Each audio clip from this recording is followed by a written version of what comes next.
Hello, and welcome to another awesome episode of the Collective Spotlight. This may or may not be episode 45 or 46. We will take that in stride. But I have a really awesome guest today. Steve, I know he's been on the show at least once. He was on our show very early on when we were still shooting on a cell phone and could only have one guest on at a time. And now we have him on in the studio when this man's got prints and everything going on for his book and his publishing line. Without any further ado, we have William Sam Quinton, writer of 47 Furious Tales and creator of Sonoma Publishing. How are you doing? Danny, how's it going, man? We should have a guest appearance by Alexia Vanhausen pretty soon, too. I'm excited, man. I'm excited also to have you guys back because we actually had you and Alexia on, not technically simultaneously because we had a lot of technical difficulties, but we had you guys on like the third episode of Collective Spotlight, I think, very early in the days. And now issue 2 is printed and officially in people's hands. Yep. And you were talking to me the other day. This was kind of behind the scenes, but I think we can let it be known out there that issue 3 is in production with an estimated time of like November.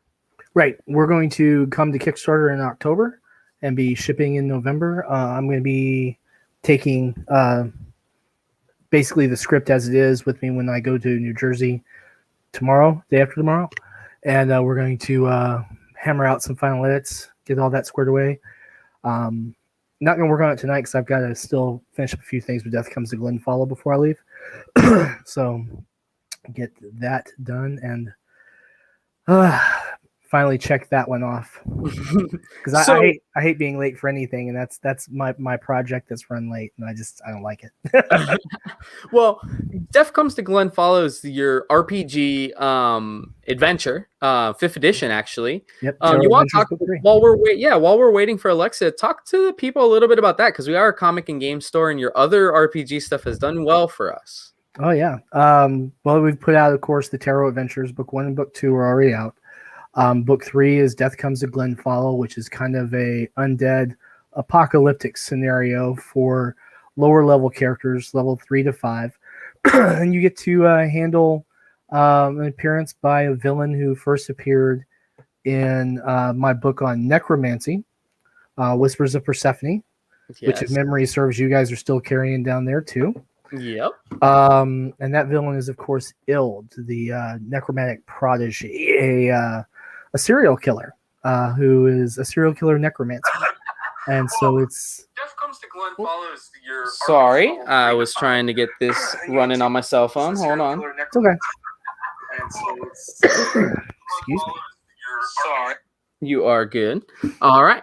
So, and you also, Steven didn't put any of the prints here, but you have a beautiful cover for Death Comes to Glen Follow. Oh yes, done by Anthony Ojeda. Am I not mistaken on that? Anthony Ojeda, yes. Tony has done fantastic work for me over the years. Yes, that we have that in the store. I've actually already sold 2 or 3 of them. I only have a couple left. Each of these that we have shipped have been hand signed by Anthony Ojeda himself in gold ink, I believe. In gold ink, yes.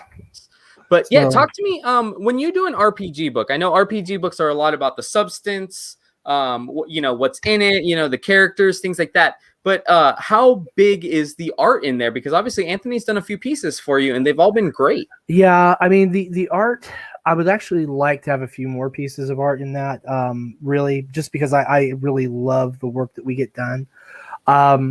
We have a thing about all of our books. We pay our artists the best possible rate we can. And so that's where our crowdfunding comes in. Death Comes to Glen Follow didn't fund very, very high. We didn't make it to $2,000, but we did fund. I came out of pocket for a little extra art as well myself, which is cool because I'm looking forward to getting the original from Tony probably next month. Nice. Or this month, I guess, I hope.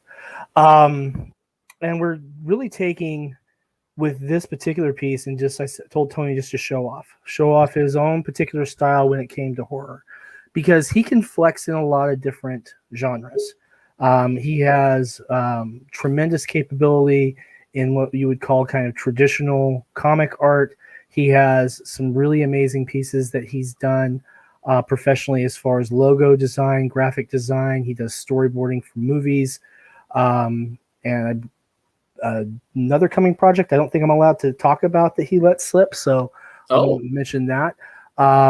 And then, of course, he's done work for the Sinopa Omnibus. He's created everything from our Puerto Rican elf grandmother NPC that we put out, who we just called Abuela. And he did an illustration of a traditional Japanese spider demon from Japanese folklore.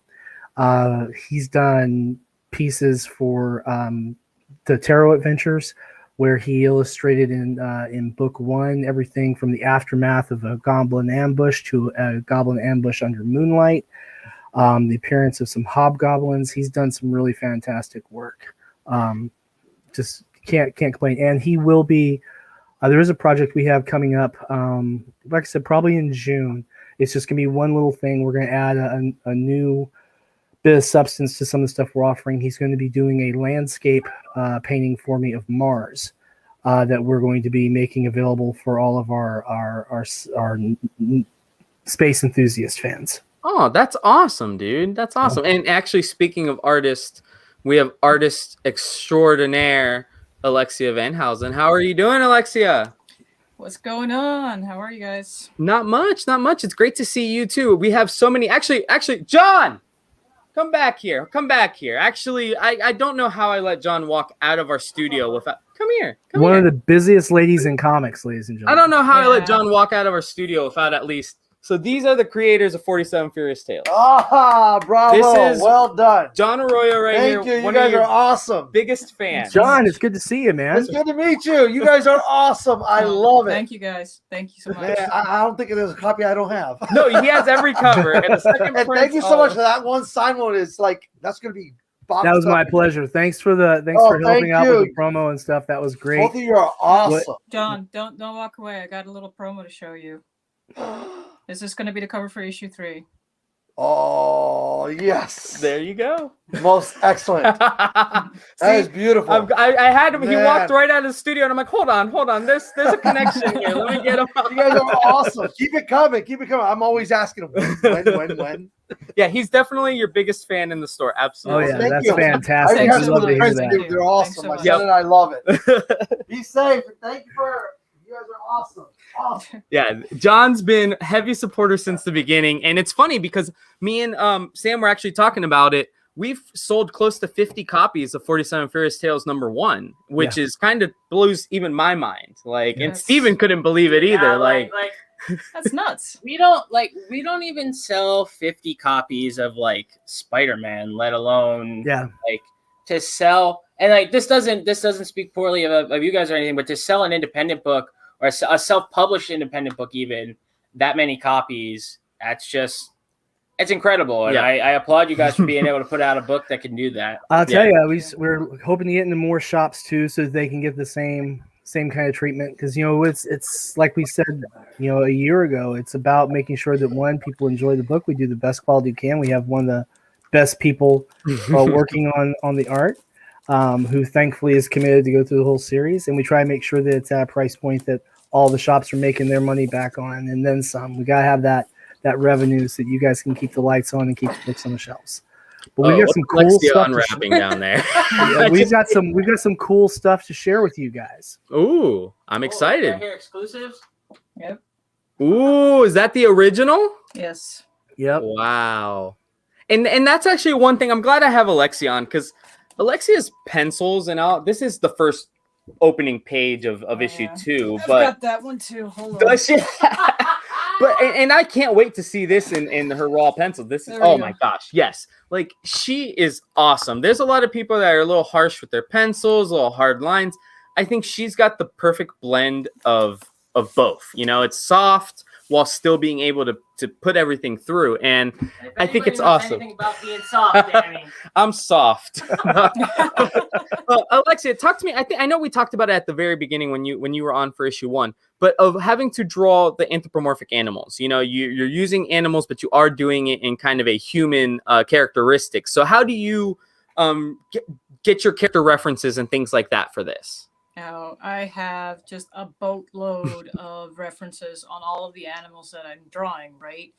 And initially, when I first started working on the character designs for, well, thank you, working on the character designs for the first book, I was trying to find a middle ground between too realistic, which is kind of like what Ashley Witter was doing with Squarriors, and too cartoony, which is what Juanjo Guarnido is doing with Black Sad. Like, I love both those books, but they're both like on different ends of the spectrum.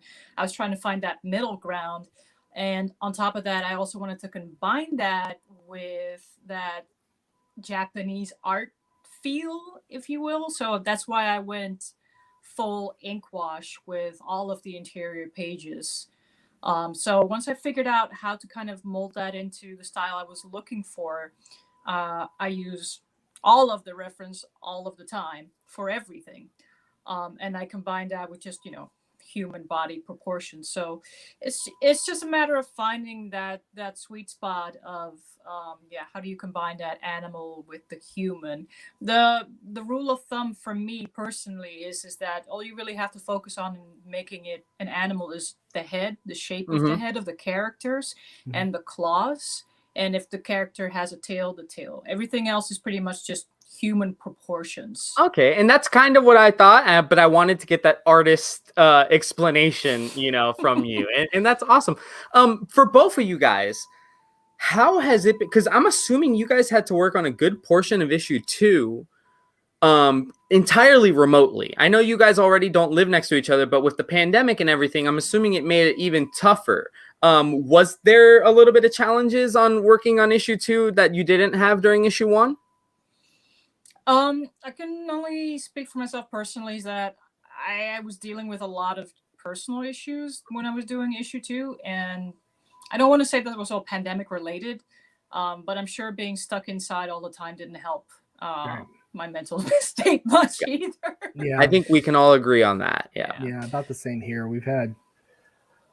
I've been working remotely since the 1st of March of last year, and I've had that pretty well handled, but we had some personal things that happened in pretty rapid order. Like, we were finishing up the campaign. One of my neighbors down the street committed suicide. 2 of my neighbors across the street died from COVID. In December, a friend of mine committed suicide, and it's been a lot of that stress on that, and that's kind of one of the things that didn't help the timeline on Death Comes to Windfall either. But the production values that Alexia was producing, our key focus was always on that quality. And so we talked, I'd say probably 5 days a week throughout the art process, and kind of to the point that I didn't want to answer the phone anymore whenever. Yeah, it's like, dang it, why is Sam calling me again? And it makes it sound like I was on her case, but I really wasn't on her case. So, but it was one of those things where you gotta kind of check up on your artists, make sure they're okay, and vice versa too. And vice versa, because she's really good about checking up on me, so especially these last few days. we've got a lot going on. We've got a convention starting on Thursday, so nice. Is that going to be your first convention since the pandemic? Yes. Yeah. Awesome. Yeah, so I'm going to drive 750 miles to get to this one.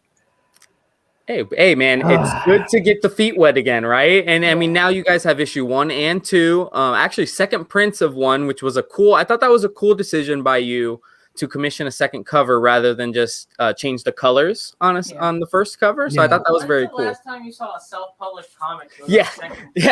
That's another cool thing. Self-published comics do not often go second printings because you can just go ahead and continue printing, But yeah, and that's right here, and I love that cover. It's still, very much feels like what we got on the cover for the first issue, for the first print.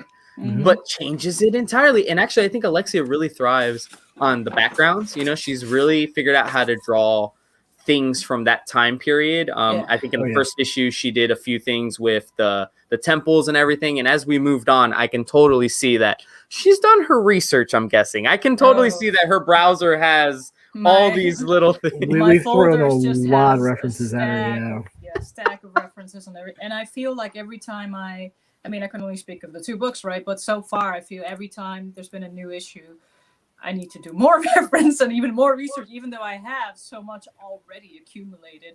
Every time something new comes up that I'm not entirely sure how to draw it, and so then a lot of research. And now she's really adept at these anthropomorphic animal characters and samurai attire motifs, and she's rapidly becoming an expert on drawing goblins of all things. She's done so many goblins for me. It's just she did. I got a question. Oh, she did do that piece, and that's been one of the store's favorite pieces because you've sent it as a player card, right. And everybody we give that to loves that. Yep. So at what point for issue 3 do you add a tier for your Kickstarter that you can get some, like maybe you do a sketch cover version and Alexia can do like 20 sketch covers, like original art covers? Well, we've done something like that actually. We have you guys, you thought, I don't know if you ever ended up doing it on the Kickstarter, but I remember that you were kicking around the idea of having her draw on the boxes that were getting shipped out. Yeah, and we actually did that with a lot of success. The backers who have gotten those have mostly all framed those up or put them into shadow boxes, which I thought was really neat. Warren was looking at doing that. And we did have one that came back from Europe, which is ironic for a lot of reasons. It's sitting right behind me. I've got a packet with all the stuff I've got going up for the con. But other than that, everyone else, got theirs, loved theirs, and then either framed them or followed Warren's lead and put them in shadow boxes.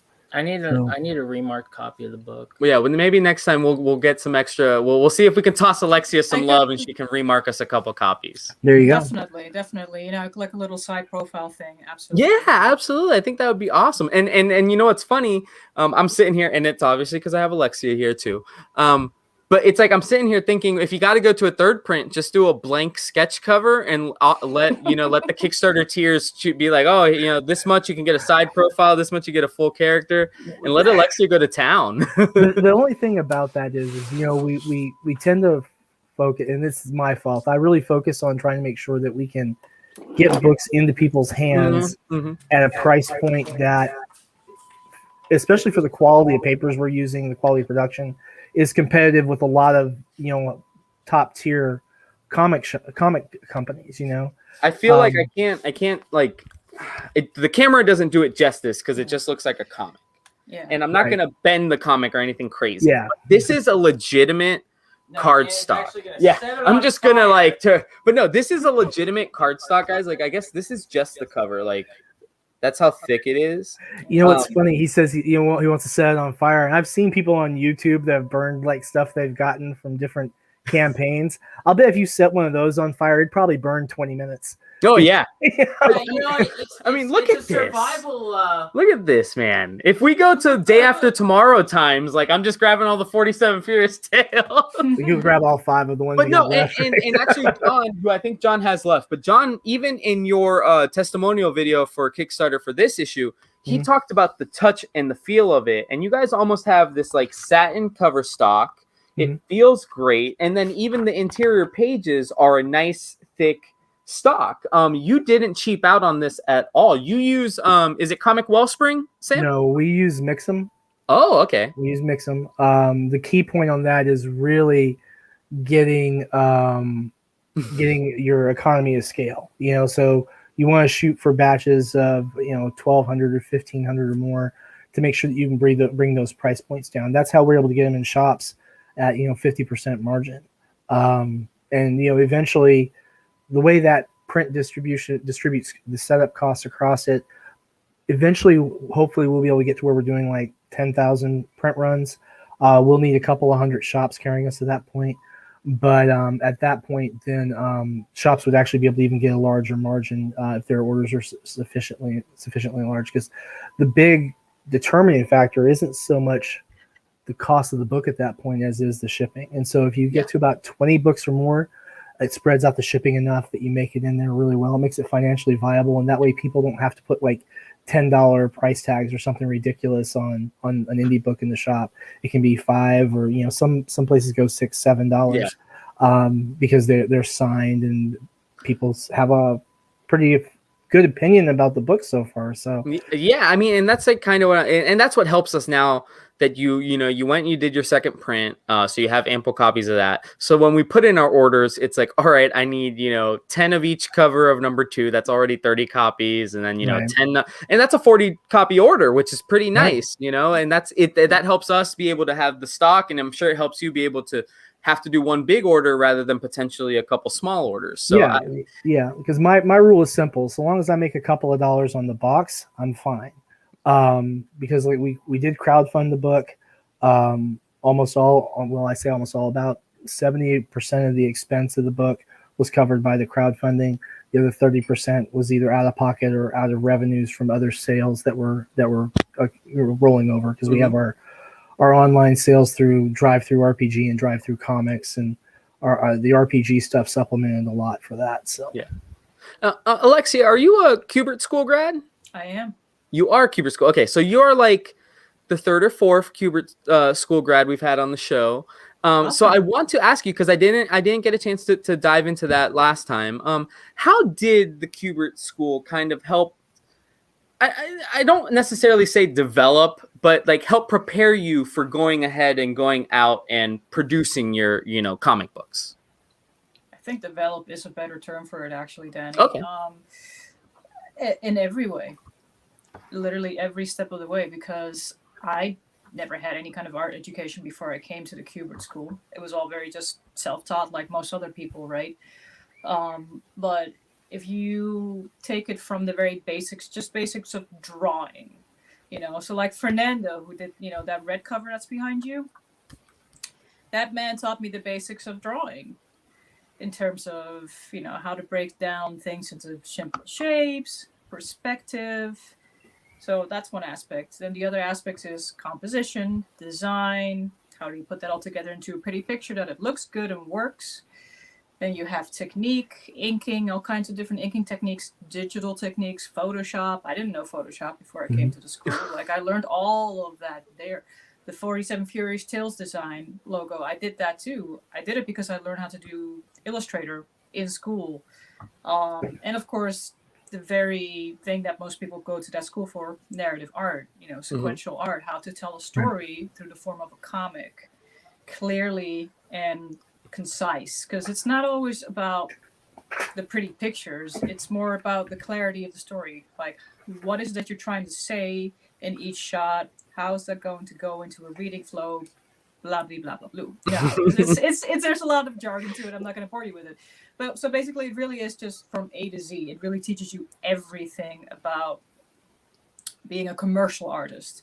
Okay. And I mean specifically commercial. It's not necessarily just comics, although it is. I mean, there's an emphasis on it, but it really does teach you just how to be a commercial artist in every sense of the way. So that's how I ended up working for Sam. It wasn't because of comics. It was because he needed an illustrator for fantasy art. And I'd never done fantasy art up until that point, but because the Kubert School taught me how to tackle a subject matter I don't know how to draw, I'm like, all right, this is how I do it. You do your research, you talk to your client, you figure out what you want, you do layouts, you communicate with your client on a regular basis. All those things they teach you in the school. So, yeah. So that's awesome. And I noticed that you also you have a color assistant, but you do most of the coloring. So that's really, nowadays especially, you don't find a lot of artists that do their own colors. They do the pencils, they maybe do the inks, and then they hand the colors off. Was that something you always planned on doing, or did you were you intrigued with colors before you even went to the Kubert School? Other than when I was a kid, I had this ambition of drawing all 150 Pokemon, and I did them in color pencil.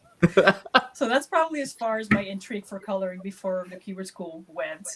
But when I learned Photoshop, I discovered very quickly that I do have a bit of a knack for colors and coloring. I know that's not everybody's forte. I can honestly say that lettering is not my forte. Like, it's just not something I'm really great at necessarily. But inking and coloring were definitely something that I discovered I had a knack for.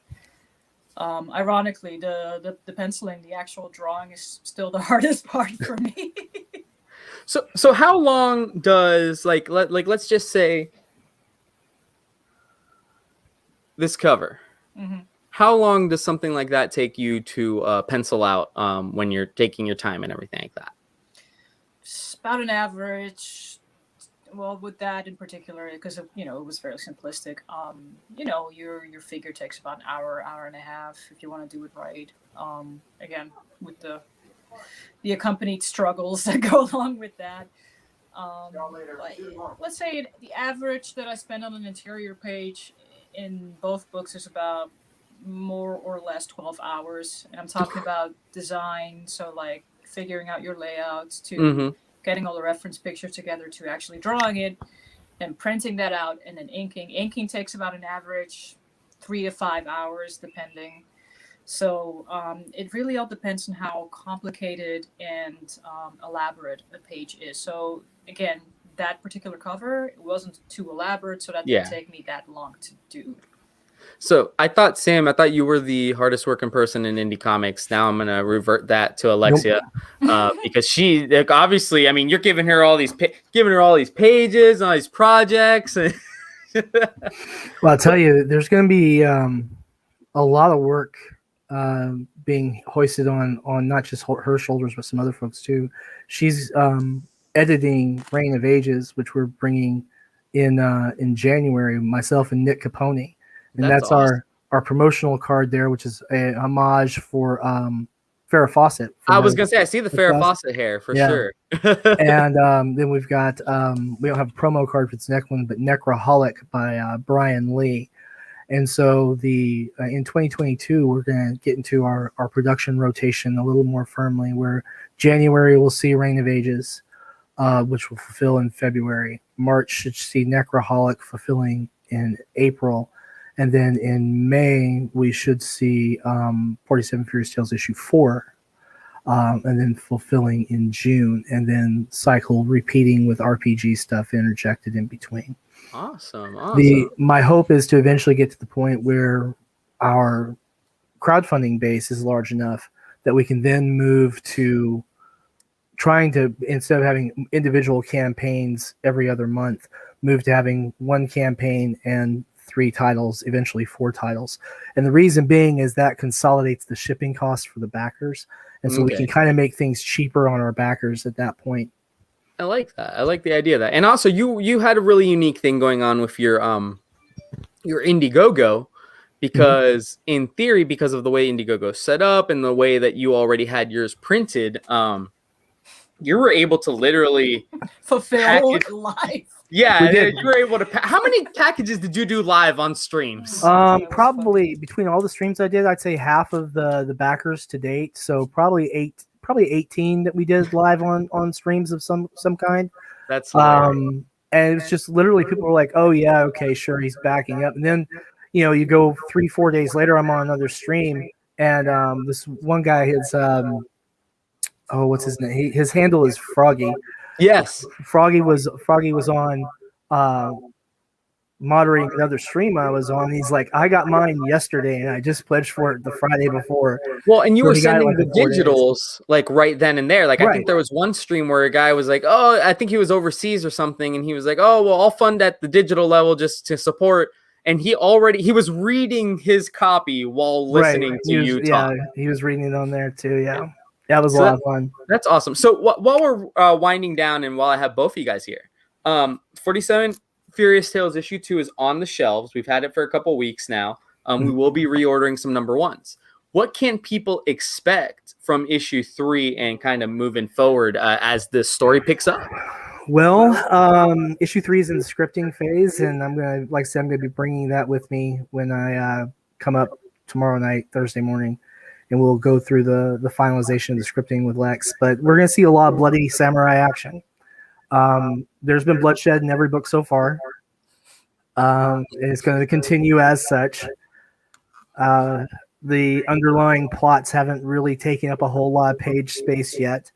But probably in issue 4, we'll have to start devoting a few more pages for that, issue 4 and 5 particularly. I think issue 4 is like the big breaking. Here's the... Yeah, it's where we start to see Kira really leaning into Asano real hard. So that's it's going to be the middle part of the saga, it has a lot to do with the conspiracy and the immediate aftermath thereof. And then you still have some of that furious samurai action going on because there's a lot of things that happen as the 47 are cast out as Ronin. And it's tough to live as a masterless samurai. Every once in a while, you got to cut somebody. You know? It's just the way it is. Tom loves the book so much. Every once in a while, you just gotta cut a monkey, you know, or you gotta cut a rat, or you gotta cut a giant ape-looking thing, you know. Well, I'm just, and you know, the thing is, I have a feeling, and you guys can neither confirm nor deny. I have a feeling that we haven't seen all of our different anthropomorphic animals just yet. I feel like you guys have more surprises up the sleeve. Yeah. Yeah. I mean, there's still quite a bit to come. Ladies yet. Yeah. And that too. Yeah. I was going to say, I feel like it's funny too, because they were in issue 1. They're in the very back part of issue 1. We've got a couple of them there. That's true. But they're going to play a more significant role as the story goes along. Because one of the things about this, there were some women who were very important in how things played out, and they kind of get glossed over because their role wasn't particularly glamorous. They weren't making decisions or anything, but they were gathering information, and what they relayed on and what they didn't relay on really had a profound effect. So and I think there's one other thing too we can tell you. We are waiting on colors from Aisha Ghul, who, of course, color assists Alexia on 47 Furious Tales. She is doing the cover for Reign of Ages issue 1. And Reign of Ages issue 1, I don't know. I think if we can get away with showing inks. You think we can get away with showing inks tonight, Lex? For Reign of Ages? She's like, I'm the editor. I do what I want. Hold on. So we're getting pretty serious on this story. Give you an idea.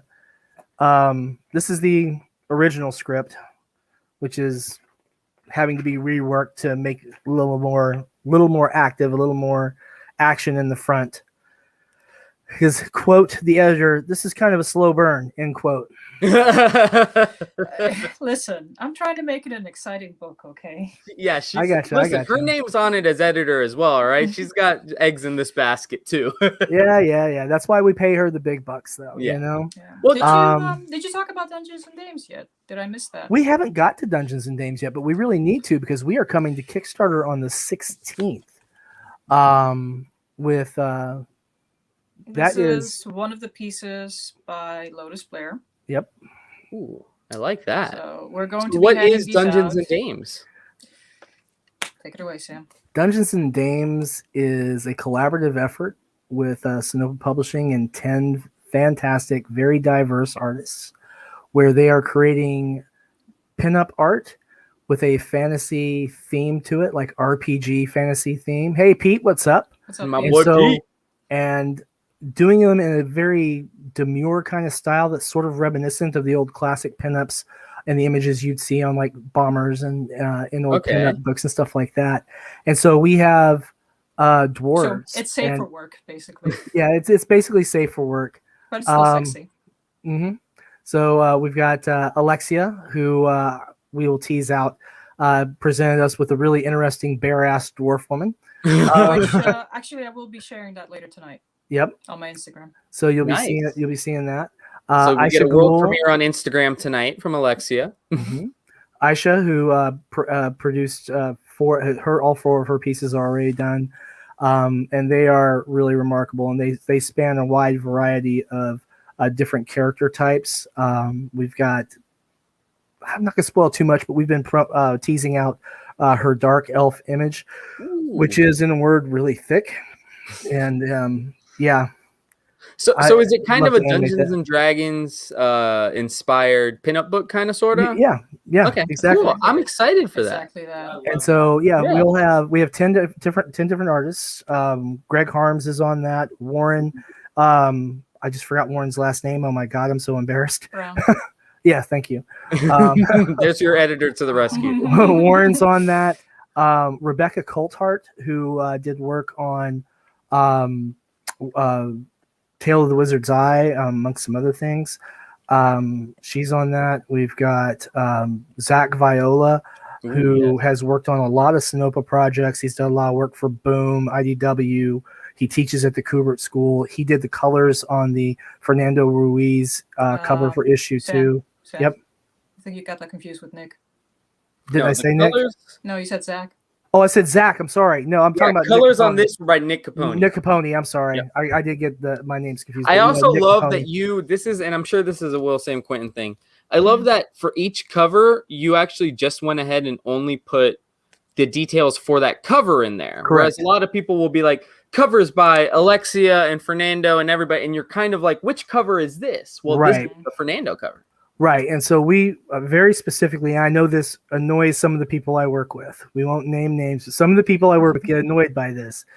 If you work on a Sinopa book, you get credited on that. So if you look at it, even the people who are flatting on those comics, they have that. So Mariano, who flatted for Nick on that, who was third-year Kubert student when he did that, he's credited in the book. And so we took him comps when we went up to the Kubert School. He was genuinely surprised by that. And of course he was paid as well. So am I okay, so I saw that you have the closing haiku credited in here, which is Neil. Right. My cousin, actually. I saw the last name. Now, is that simply what's on the headstone? Is that the haiku? Yeah. Oh, that's cool. I like that. I mean, I don't think I'm spoiling anything, but there's a haiku on the headstone on the very back page. And every book's going to have different haiku because of the reward. Right. And that's available through issues 1 through 11. Issue 12, we're saving for Asano's haiku that he wrote before he committed seppuku. So spoilers. issue 1 through 11. And so like for issue 3, when our Daimyo backer backs for that, then I start working with them to make sure we get the haiku together. And it stays the same in every issue, every cover. So they always see their work and they're credited, the book's dedicated to them. That's awesome, man. I am so excited. And I love how you also put all your backers and all your stuff, man. Your backer updates are great. I mean, guys, I always praise Travis Gibb, but Will Sam Quinton's right up there too. Those two guys could run a class on how to run Kickstarters and crowdfunding. Sam does it right. He gives out his backers, updates, and he does all great backer rewards and puts everybody in the comment or in the dedication, everything. So I really love what you guys do with the Kickstarter as well. Outstanding. Thanks. We love to hear that. And we're still on Indiegogo too. The Indiegogo for issue 1 and 2 will run through November when we get the fulfillment done for issue 3. They'll make it available for people on Indiegogo. But the important thing is, in November, all of our supporting stores are going to get their copies. So we encourage everyone, hey, support your local shop. Tell them you want the book. They'll put in the order with us, and we'll ship it to them. Nothing on Kickstarter or Indiegogo, but we have to support our local shops if we're going to keep them up and running. It's good for comics. It's good for your community. It's good for your local shop. So buy them there. Yep. And guys, don't feel bad because you are still supporting Will, because what we do is we support the Kickstarter under a retailer tier, so they still get the backing and it looks good, and then we then get the book. So it works out, everybody. It's let's just pretend it's exactly like a Diamond book. You're pretty much just FOCing it with us, and then we go ahead and put the orders through Kickstarter. And that's the easiest explanation. And with the other things too, is the nice part about this is all of the shops who are supporting us, they can always order more. Yes. I've actually lost count, Danny, but I guess we've done 6 shipments to the store so far, counting the one where we replaced the damaged stuff. Yeah. Now I'm going to need to put in another order because I'm out of number 1s, and the only covers I have left are Fernando covers. So if you guys are going to be in the same room sometime this weekend, maybe you could have Alexia sign some copies so we have double signed copies here in the store. Yeah, but I would love to get, and now we're talking business on the interview, but I'd love probably 10 of each cover if you have them. And if she can throw a remark on there, we'll throw some extra money to your guys' way. Okay. I think we can probably work something out. And also keep in touch for those of you who are diehard 47 Furious Tales fans. If you're a real serious collector, Alexia also makes available original pages to stores. They work out their terms individually because that's between the artist and the shop. I don't put my fingers in that pie at all. So if you want original pages and want to support the artist who is making all this wonderful art, talk to your local comic shop. Say, hey, I would love to get my hands on an original page from 47, and they'll reach out and get it worked out. Yeah, so I actually meant to email you guys. Unfortunately, because I had so many JPEGs, your email server rejected all of those emails, and it took me a good 10 minutes just to upload all those images. So I never got those emails to you guys. I'm sorry. I'm thinking that after the convention this weekend, I'm going to put some time into putting them on DeviantArt just so that people can see the ones that are available. But nudge, nudge, they look fantastic. No, I know they do. So they're all on 11 by 16 Archer watercolor paper, hot cold press, 300 grams. Fancy ass watercolor paper. Alexia, do you take commissions? Not right now. I wish. I don't have the time. I really don't have the time for it. So I guess what that means is whenever you do, though. Yeah, that's you are a good thing. Busy. But when you do have the time, I think Steven's interested. So let us know. I hear that. I think maybe we can make that work whenever we do get the chance to come down there to see you guys. So I've been telling John. I think John might wet his pants, but like I tell him every once in a while that Will's working on it and things like that. He's like, "Oh my god, you gotta let me know. I'll be down." And John's here at all of our signings. Always, he supports everybody. But I know if you guys were down here, John would probably just camp out a tent and be here right at open. Like it'd be no joke. Oh, man.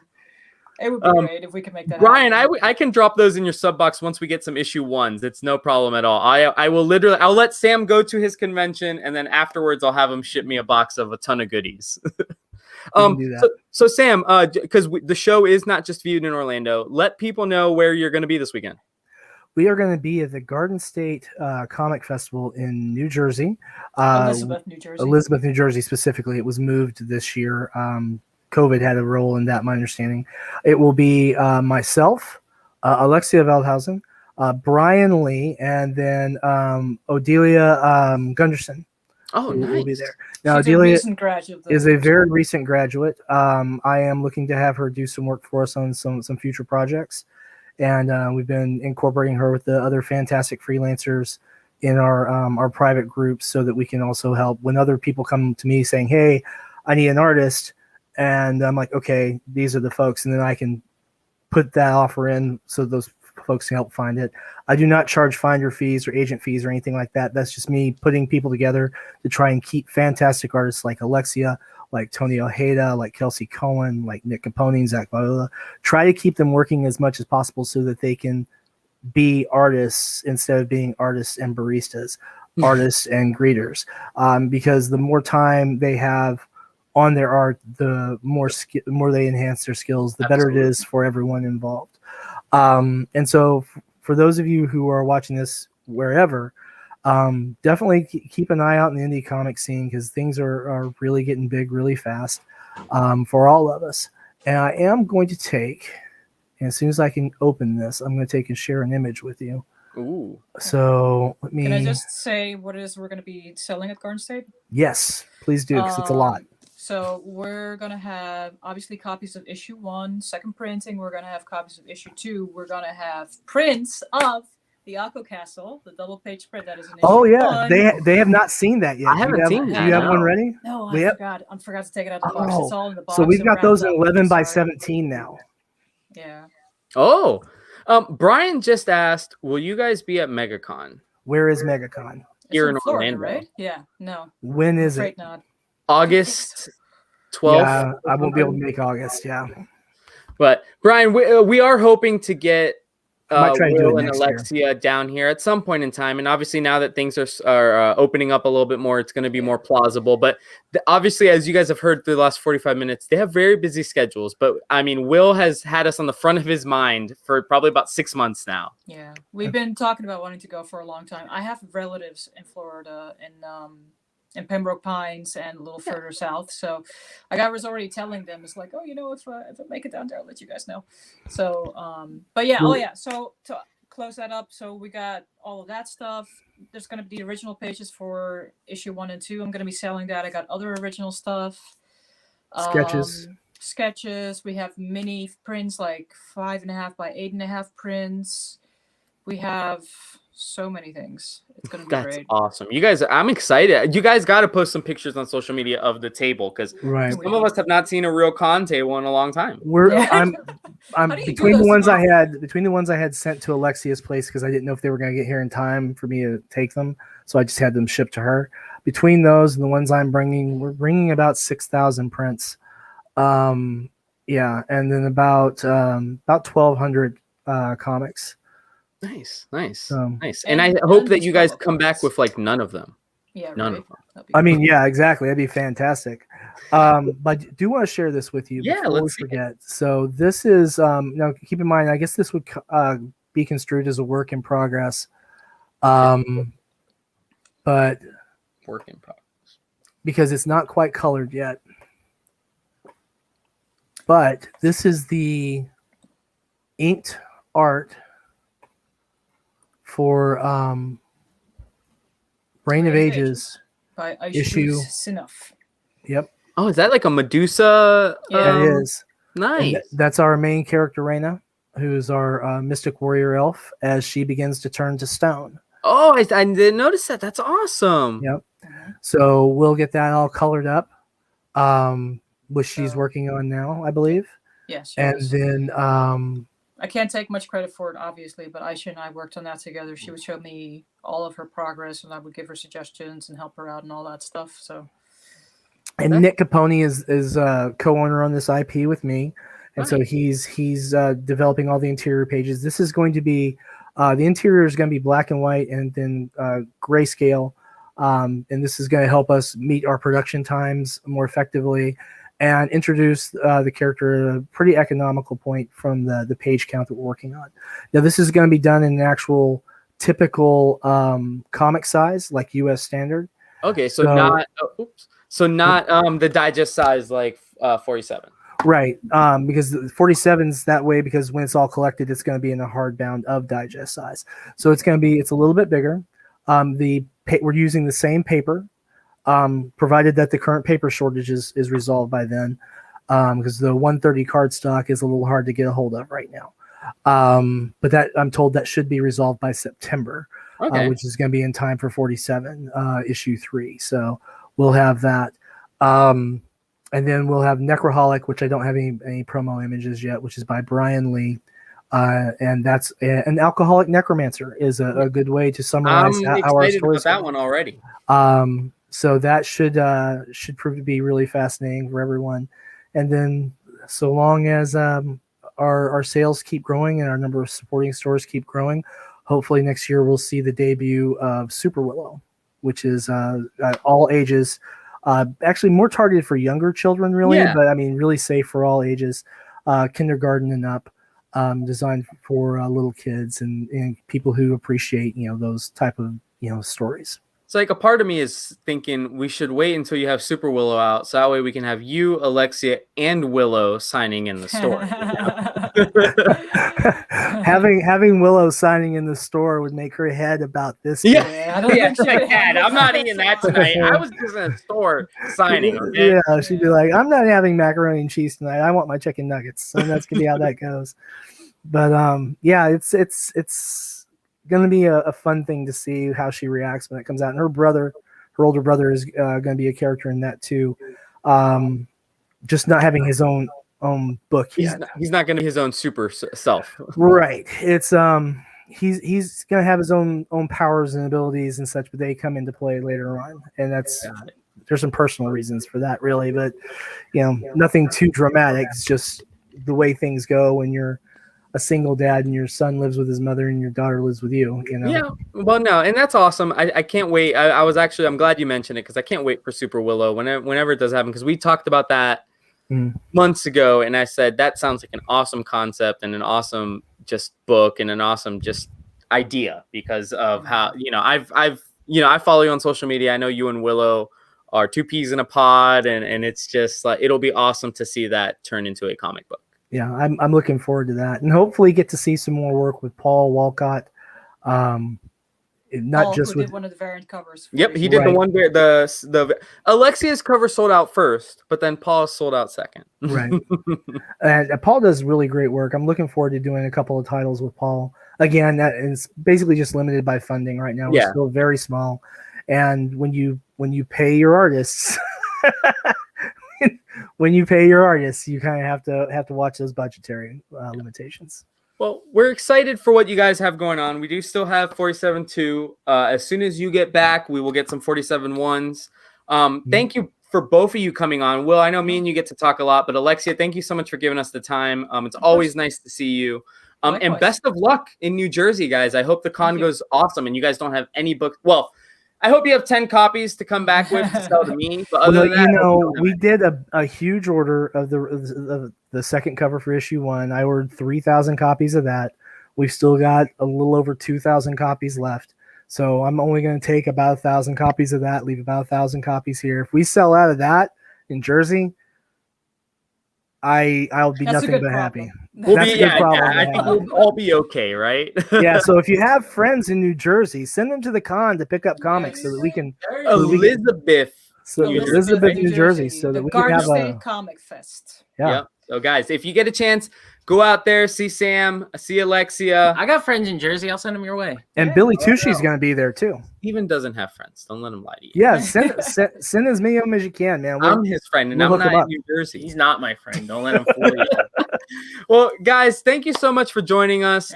We will definitely see you back on as we get closer to 47.3, and definitely as Def Comes to Glen Follow comes out, we'll have you back on, Sam. But again, best of luck. It's awesome to have you guys, and we will talk again soon. Thanks, Danny. Thanks, Danny. Take it easy, y'all. Take care. So thank you, everybody, for joining us on the 45th or 46th episode of the Collective Spotlight. That was William Sam Quinton and Alexia Vanhausen. Danny missed a great opportunity to not make this the 47th episode. Just saying. It could have been the 47th. I'm trying to give myself ample time for 50, all right? But thank you, everybody, for joining us. The book 47 First Tales, we still have issue 2s. We'll have issue 1s. And take it easy. We'll see you tomorrow at Steven's Hump Day